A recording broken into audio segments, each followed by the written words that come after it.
Bueno, lo primero a decir es que Misión Verdad es una de las entidades fundadoras del coloquio, por lo cual yo personalmente me siento muy orgulloso por la invitación y particularmente con respecto al trabajo que hemos realizado en Misión Verdad de más de 10 años analizando las distintas modalidades de guerra que se han aplicado contra Venezuela en sus distintas instrumentalizaciones y planteamientos teóricos. Ahora que está, digamos, quedando la hora el tema de la guerra cognitiva, en Misión Verdad también tenemos un trabajo muy bien desarrollado con respecto a eso y yo personalmente. Entonces, bueno, vamos a poner, digamos que en discusión algunos elementos de la guerra cognitiva para profundizar en el debate, que creo que es necesario, tratar de sacarlo del ámbito de la hiperespecialización, que a veces se cae como una discusión de expertos y de solo entendidos en el tema, y tratar de dar algunas claves generales que permitan contener o responder efectivamente, tanto desde Venezuela como de otros países latinoamericanos, porque aquí hay de distintas nacionalidades, hay expresiones de todo tipo. Entonces, bueno, creo que va a ser un tema interesante y espero también que se genere debate, intercambio, contestaciones que permitan enriquecer justamente ese debate.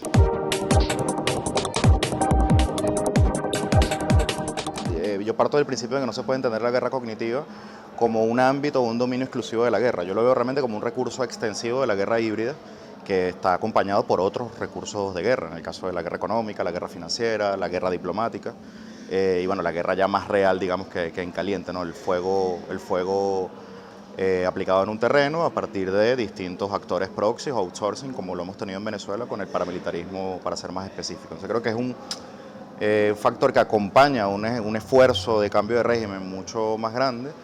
Creo que sí se está aplicando, pero creo que no se puede entender como a veces se nos puede llegar a presentar que es un comando de militares en una oficina cerrada haciendo la guerra cognitiva. Claro, yo lo que creo es que este tipo de guerras se sustentan o se apalancan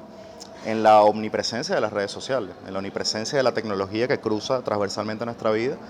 y que, digamos, va macerando un clima y un escenario de control social y de control conductual sobre las poblaciones. Entonces, digamos que la estructura económica, social y política sobre la cual se sustenta la guerra cognitiva, ya digamos que adelanta o abona el terreno para que haya operaciones más específicas o expediciones más concretas en términos de cambiar un consenso compartido por una sociedad, en términos de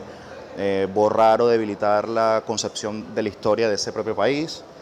tratar de desconfigurar las verdades compartidas, pero no se puede analizar como una guerra en el aire, abstracta, como te decía, de un comando de guerra cognitiva, que sí los hay, sí existen.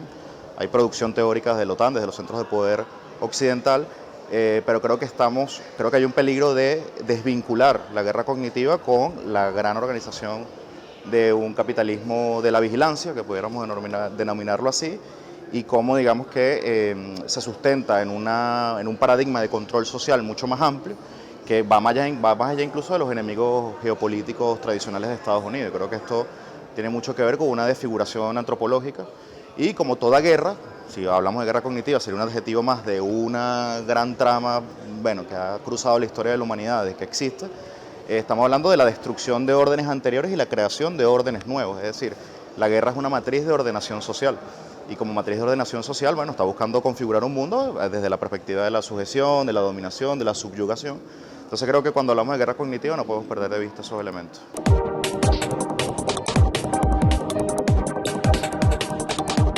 Trump está respondiendo a un cambio de época internacional, que el cambio de época fundamental es la transición de un mundo unipolar a un mundo multipolar. En ese cambio de época, la lectura que tiene ese sector político, que hay diversas lecturas dentro de la élite estadounidense, pero bueno, la predominante es la que llevó a Trump al poder, tienen una lectura de que hay que ir desprendiéndose de inversiones geopolíticas, en el sentido de operaciones de cambio de régimen, de invasiones a través de actores proxy, como tú lo decías, de aquellas que no sean netamente beneficiosas y que no se traduzcan en el poderío estadounidense. Hay obviamente una lectura de que las invasiones a Irak y Afganistán terminaron implicando lo que se conoce en el lenguaje de la CIA como el blowback, ¿no? Terminó generando un blowback que degradó los recursos militares estadounidenses, degradó su reputación, que tampoco es que le importe mucho, siendo sinceros, pero bueno, degradó la proyección de poder de Estados Unidos en determinadas zonas del mundo que son cruciales en términos de recursos energéticos. Yo creo que hay una idea de repliegue hacia América Latina, una combinación de doctrina Monroe con paradigma rooseveliano. Yo lo veo en términos históricos de esa manera con un imperialismo muy pro-empresarial. Fíjate tú lo que pasó en el Canal de Panamá. La presión diplomática derivó en un acuerdo con BlackRock, comprando puertos que administraba una empresa hongkonesa, la más importante del mundo. Entonces creo que eso perfila la política de Trump. ¿Por qué debe estar preparada América Latina y Venezuela en concreto? Porque si hay un repliegue hemisférico de que Estados Unidos va a reasentarse en la región para poder acumular poder y competir en un contexto que ya es multipolar, evidentemente eso pasa por el cambio de régimen y pasa por hacer más punitivas las operaciones que ya venían en curso.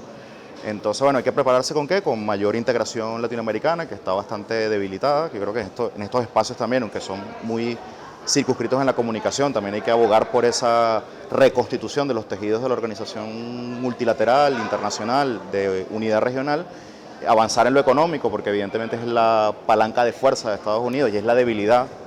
del subdesarrollo histórico de América Latina, y obviamente tener un mayor consenso en términos políticos e internacionales de que vamos a actuar como bloque de poder y no como naciones separadas, no como archipiélagos políticos, en un contexto donde van a buscar una mayor subyugación, una reprimarización de los recursos y de las economías latinoamericanas y evidentemente un contexto de intimidación que busca justamente que América Latina se quede como un anexo o una extensión de los Estados Unidos y no pueda explorar opciones dentro de la multipolaridad. Y valga la crítica, Venezuela es el único país del continente que está promoviendo activamente la multipolaridad. Otros países que están en el llamado ciclo progresista, que creo que esa categoría ya no se utiliza, por ejemplo el caso de Brasil es bastante lamentable. Con el poder económico industrial y la posición en la economía mundial que tiene, podría hacer mayores esfuerzos y no se están haciendo. Entonces creo que vamos tarde y vamos mal, si quieres un titular. Pero bueno, espero que Venezuela lo va a seguir haciendo, apostando por la multipolaridad y que se generen los espacios para llegar a esos resultados. Bueno, ya yo he venido varias veces a Cuba a participar en distintos eventos. Me llevo la resistencia y la obstinación de un pueblo que hemos podido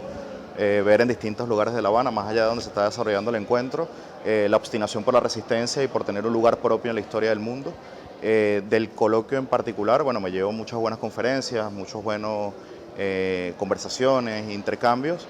digamos que para entender la globalidad de la comunicación y sobre todo cómo cada país, que aquí también hay muchas nacionalidades representadas, cómo cada uno establece matices con respecto al abordaje de sus propios desafíos. Entonces, creo que ha sido un encuentro muy diverso y que nos permite, digamos que multiplicar fuerzas dentro del sur global.